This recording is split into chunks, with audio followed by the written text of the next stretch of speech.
గాజులు, బొట్టు, మంగళసూత్రం అన్నీ వేసుకున్న ఒక వ్యక్తి వచ్చి కూర్చుందంటే ఒక అన్య జనురాలిని నా ప్రభు దర్శించాడని అర్థం.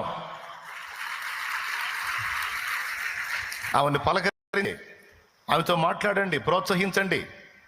అవి తీసేయమని కాదు, అవి పెట్టుకున్న పర్వాలా, రా ముందు దేవుని సన్నిధికి రా, సిస్టర్ మంచి పని చేసావు, జీవం గల దేవుని దగ్గరకు వచ్చావు, ఆమెను ప్రోత్సహించండి, పలకరించండి, మాట్లాడండి, ప్రార్థన ఎట్లా చేయాలో నేర్పించండి.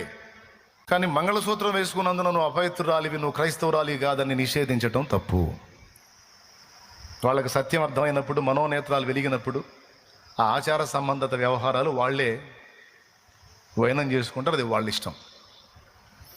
నేనైతే ఒక్కసారి కూడా ఒకళ్ళు కూడా బొట్టు తీసేయని చెప్పలా, చెయ్యను కూడా ఆ ప్రసంగం. నేను ఏ అలంకరణ చేస్తారో, ఏ విధంగా రెడీ అవుతారో నాకు తెలియదు.